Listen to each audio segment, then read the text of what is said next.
Hello, I'm Deborah Malone, founder of The Internationalist and host of Internationalist Marketing TV. Today's guest is Colin Westcott-Pitt, Global Chief Brand Officer of Glanbia Performance Nutrition.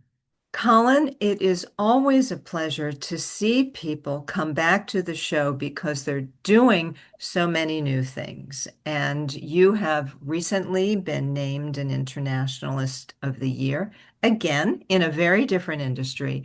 And I know that there's so much that other marketers can learn from you. So welcome to the show.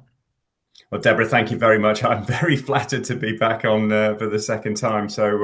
And such good company. You have such a wonderful array of guests, and I learn a lot from listening to them. So thank you very much for the opportunity to come on again. Oh, you're wonderful. That's great. Well, look, why don't we start in a little bit of a different way rather than going through accomplishments in history? Let's focus on something that matters to you right now.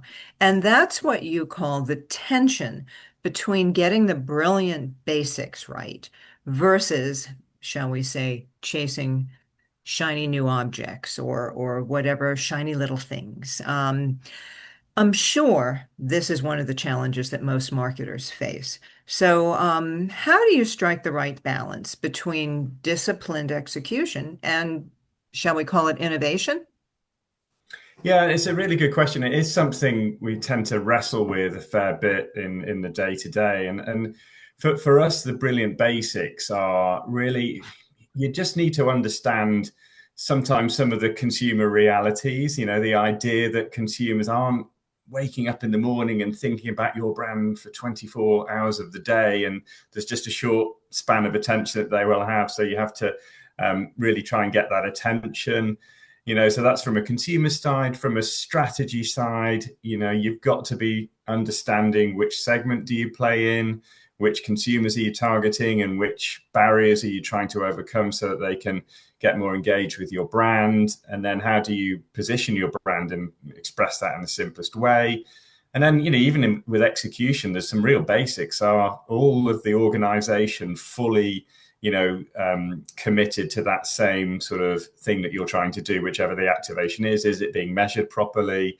Are you learning from what you did, previously? So those are the sort of basics. And I think you have to have those in place. And then that just gives you a platform to innovate, do things differently, try stuff, fail doing stuff. And I think that's what we try and do and think about as we go about our day to day.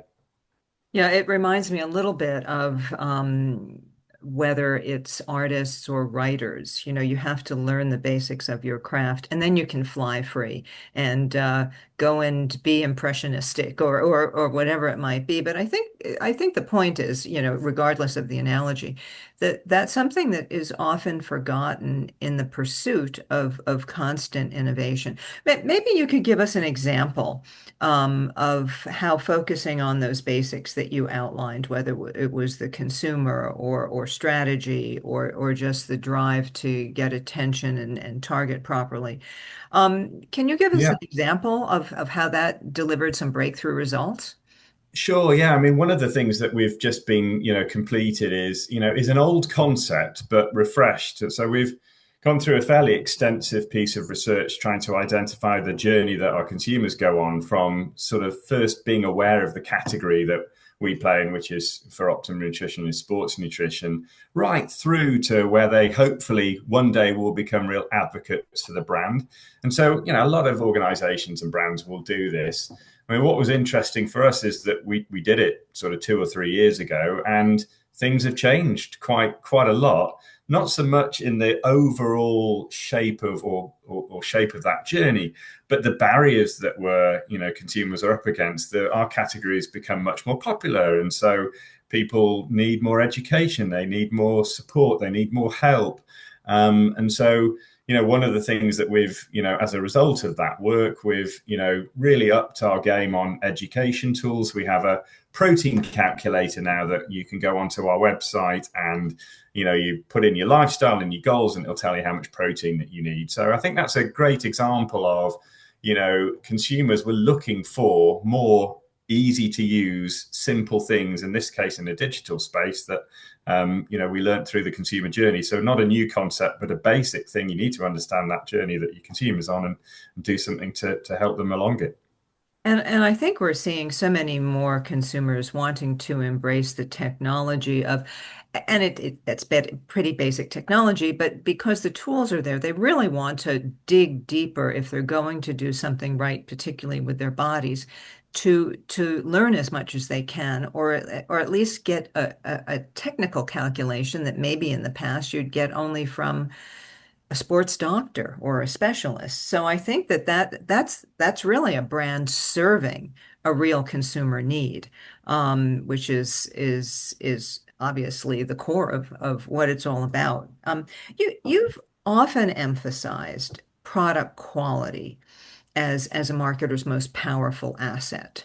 How does that belief influence your approach to both brand storytelling and even the global growth you've accomplished so far? Yeah, it's a good question, and it is right at the heart of everything we do. And in fact, we have our own sort of way of building brands at Glanbia Performance Nutrition, and it starts with what we call product edge. And this is the idea that your product has to be at least as good as, if not better than the competition. Otherwise, why would you expect somebody to buy it or pay a slightly higher price for it in some cases? So we're very, very committed to that, and we feel that's the best marketing plan ever, having a really great product. So, we have most of our manufacturing is done in house, so that we can keep a really tight understanding of the raw materials that we use, and then the finished goods we do. Tens of thousands of tests every year on quality. We have an amazing team that make our products, and a quality team that's really focused on delivering day in, day out across the brand portfolio. So all of those things are really critical. And for us, what's really worked is the sequencing of that. You start with that, again, back to the basics. You start with that, and then as a marketeer, you can innovate, or from a product standpoint, or you can tell some great stories, or you can do some really great sponsorships. And from a sales perspective, you can get some great retail visibility, or whatever. But if you don't have that great product to start with, then you're going to be struggling. Yeah, and it still maintains product quality as a leading differentiator. So, why not? Let's just go back a little bit to some of the consumer insights, or you referenced some new tools you were using to uncover deeper consumer insights. Can you give us a quick look at how these tools might be reshaping your strategy, or even your creative process? Sure, yeah. I mean, there's been a couple of sort of bigger picture tools, what we call them. One is we've just done a global study called Nutritional Needs. We call it NutriNeeds, and that really looks at what drives consumers to make certain nutrition purchases. And then what we can do with that is to really understand, the macro needs, the micro needs, the demographics, the media usage, the formats, the channels, all kinds of understanding of what motivates consumers to buy, both from a performance standpoint, from a lifestyle standpoint, from a weight management standpoint. Really gives us a very holistic picture, which we can then, if we need to in a certain market, sort of, do an extra sort of deep dive on. But I mean, it's been really helpful for us in terms of really understanding why consumers use our brands and why they use the categories. Helped us with portfolio strategy, where we might have some gaps, where our brands do really well. And from a creative standpoint, you can imagine in terms of messaging, we'll certainly, have quite a few sort of pieces of content and creative that are quite functional in explaining what our brands offer. So, protein is a macro ingredient that consumers are really interested in at the moment. So that just helps us to be really front and center with protein messaging. And it's the same with another product called creatine, which is becoming incredibly popular. So it's just really helped us to understand what consumers are looking for. And, we're very fortunate that we have a brand that's, very well respected with a portfolio of products that can satisfy a lot of those needs. Now, a lot of your products are truly global, or at least multinational. So, just a couple of questions. do you find some major differences in different markets in terms of what people are interested in? And then the follow-on question is were there any surprises in the research or insights that you hadn't anticipated? Well, the answer to the first question is there are some similarities and also some differences. So I think the biggest similarity is that protein is a global sort of trend. People really understand the benefits of protein. They understand, the benefits of, building strength across all ages. I think that's quite new, actually. That certainly as you're getting, into sort of middle and older age, people are becoming more educated. That's really important, and protein can help, in the recovery if you've been to the gym or doing strength training. So, that's definitely a consistent thing that we see across markets. A little bit depends also on the development of, in our category, the sports nutrition category. In some countries, US, Australia, it's a very developed category. In other markets, it's just sort of building. So, in the more advanced markets, consumers tend to have a broader portfolio of products that they use. In the other markets, it's just some of the basics. So there are some similarities. There are a few differences. So yeah, I think that's been interesting to see. And then in terms of what we've found that's sort of different from the insights, I think there's a shift and a change in how people are thinking about weight management and weight loss. I think there's a bigger sense of aesthetics being really important to consumers. How people look, and how they feel is really critical. We've seen that as an emerging sort of trend for us, and it's less, it's less about that from a nutritional standpoint. There's been other things that help you, but weight loss isn't quite as front and center for people in terms of nutrition and dieting. So that's been new from when we've run the research before. Yeah, no. But I would say across countries, interestingly though, it's a relatively consistent picture. The needs are fairly consistent. Perhaps it's because your audience, and I may be wrong, but your audience is generally a more people who have a dedicated approach to sports and so on, or athleticism in general, as opposed to, shall we say, people who are inconsistent.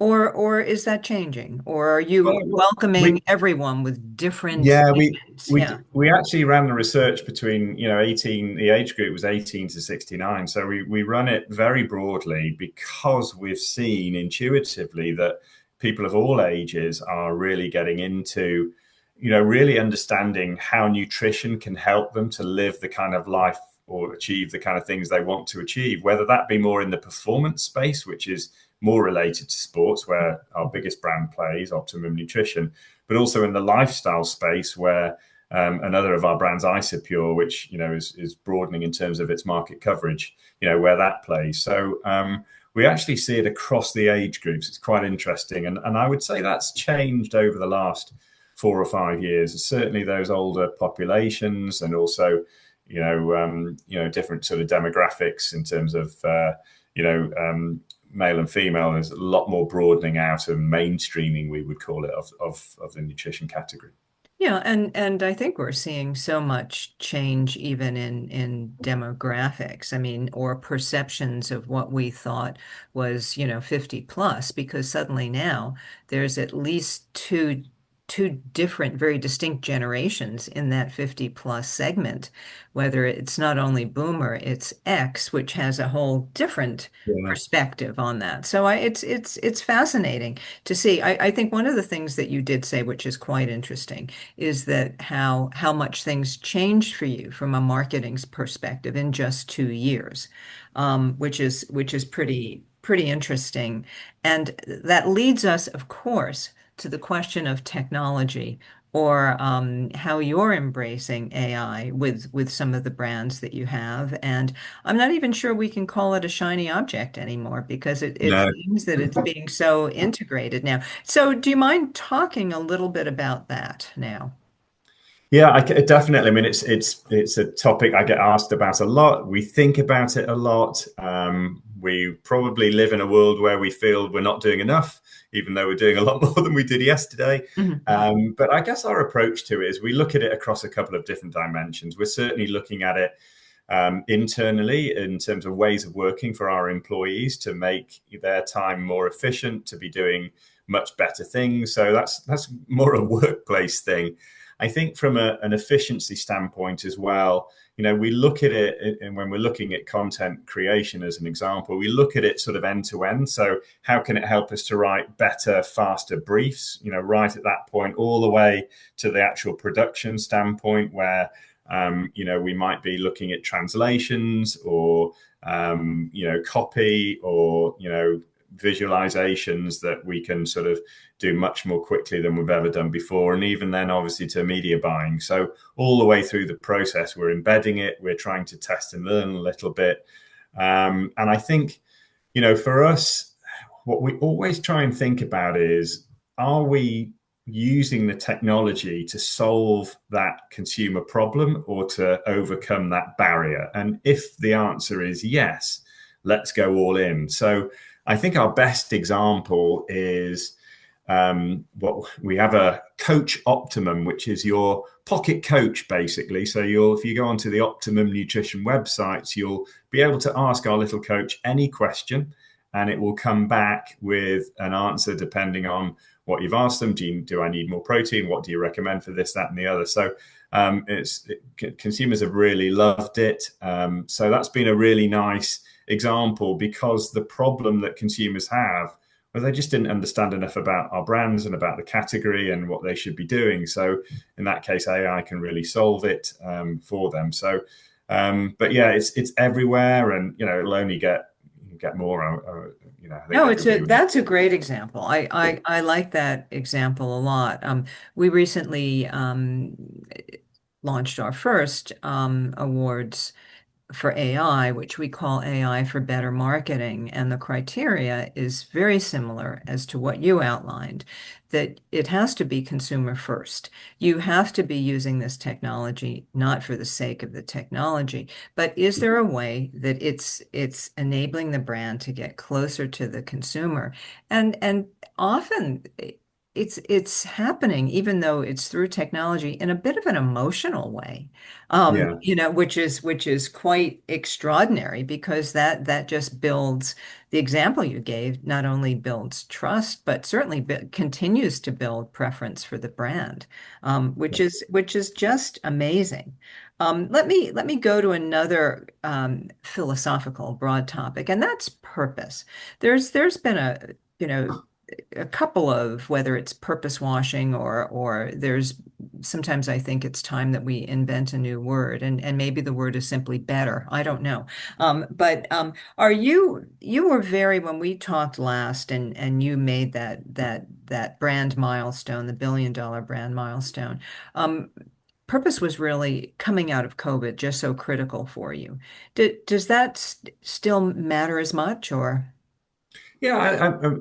Our purpose has been at the company for a couple of decades now. So has been, we help people to achieve their performance and healthy lifestyle goals. So the reason that's sort of worked for us, I think there's two reasons. Number one, it's incredibly intrinsically linked to what we do, in that our products help you to do that. So there's a very direct connection, correlation from our ambition or purpose to what we actually do. So I think that really helps. And I think the second reason that it's worked for us is because every single employee feels that they can make a contribution to that, whether they happen to be on the factory, or we talked about before, making sure the products are the right quality. If you're selling, if you can get extra distribution, then you've got more people are likely to be able to engage with our products. If you're on the marketing side, you're getting more awareness or reach or whatever. So everybody feels that they can make that contribution. So ours hasn't really hasn't changed over time, and it's just very linked to what we do. Yeah, and I'm not suggesting that it does. We're just seeing, some early indicators that I am actually thinking that the whole notion of purpose is now getting a little bit more sophisticated because people realize for it to work, there has to be a bit of a system, a purpose architecture or something, Yeah. for lack of a better term, which you've kind of just explained, just naturally happens. Oh, and just on that, Optimum Nutrition's do I say tagline is more of you in you. So that also feels very purposeful and tied to Mm. individual empowerment. And I'm assuming that's resonated wonderfully. It has, we put a lot of work actually talking to consumers and trying to understand when we call that our universal human truth that, wherever you go in the world, people, tend to buy into that notion that if they just either work a little harder or put more time in their family or do sport to a different level, it will unlock a little bit more in them, depending on what dimension they're talking about. In our context, it's obviously in terms of performance, or and that performance doesn't have to be elite level. It could be doing the park run or whatever it might be. So we really, it was very exciting for us going around the countries and seeing that emerge, and now putting it to place and bringing our brand to life, in that way, I think has been really quite rewarding. So we're in sort of year 4 of that now, I think. And it gets expressed in different campaigns. So that's the sort of core idea, behind it. But yeah, it's been great fun, and I think our teams have had great fun putting it together and giving it the local spins that make it more relevant to them in their countries. So it's been an exciting sort of path for us. Oh, that's great. No, that's wonderful. Let me segue just for a second to something else because you're absolutely focused on the consumer. There's no question that comes through in everything you say. Nonetheless, how would you define the modern global CMO these days? Is Are there different skills and mindsets that are more critical today than maybe even a decade ago? Yeah, I think it's a good question. I say things have changed. I mean, I think going back to our basics theme, I think there are some Mhm, basics mhm, you need to mhm, have in place. You mentioned the consumer understanding, mhm. understanding how brands grow. There's a lot more effectiveness, clarity. I think we're in the golden age, really, of understanding how brands actually grow. That sort of thing's fairly basic. Curiosity, motivating teams, focusing on talent, all of that stuff. I think what's even more important now, as I look back on my experience, is it's really important to understand the context with which you're operating. So, understand what the goal of the organization is and make sure that you as a CMO are absolutely in tune and aligned with that. And keep checking regularly, because sometimes it's going to change. It might be to do X for a couple of years, and then it might be to pivot and do Y. So I think that's really important. I think the other thing that's really key at the moment is simplification. Hmm. So there is so much noise, whether it be shiny new things, new ways of measuring things, new theories, new this, that, and the other. The job of the CMO is to help simplify and make that easy for the organization to understand. If you're too much in sort of theory world, you're going to lose people, and therefore you won't make the best of the marketing effort that's in front of you. And I think the final thing, which I think I'm sure a lot of people would agree with, I hope they would, is just measuring of impact.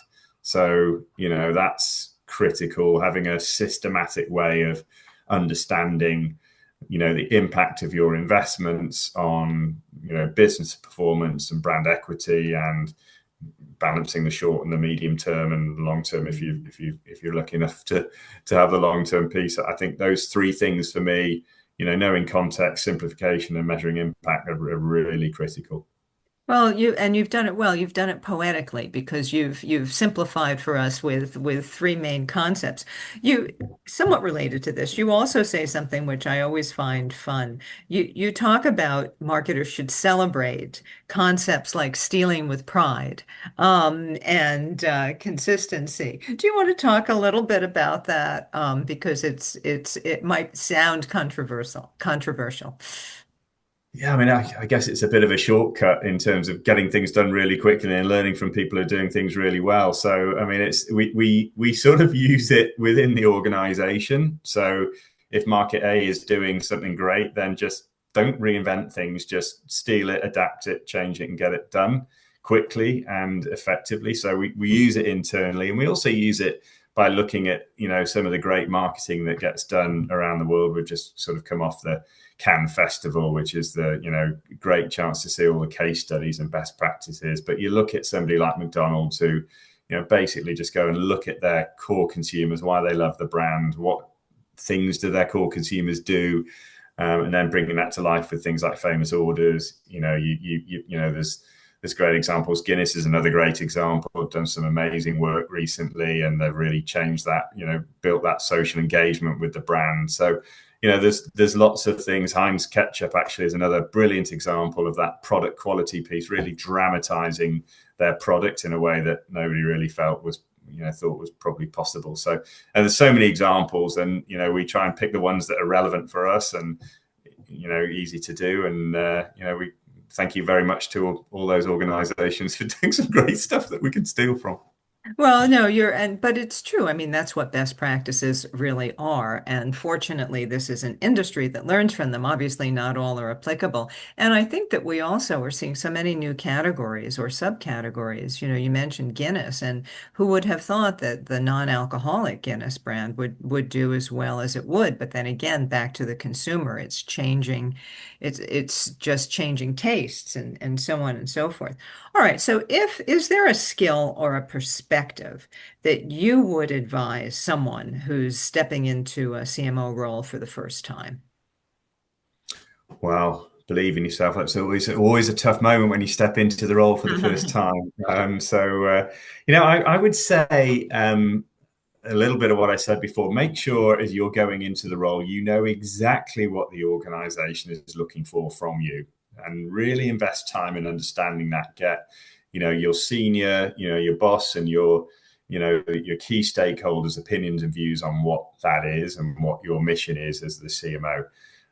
Then what I would do is to spend the early part of your time traveling and listening, and understanding the business across the functions, across, if you're geographically dispersed, across the different markets and countries, and really starting to form an informed opinion. Because if you don't do that, you will lack credibility when you start to frame out what you want to do for it, what you want to do in your, as you progress. And then I think be really clear and simple.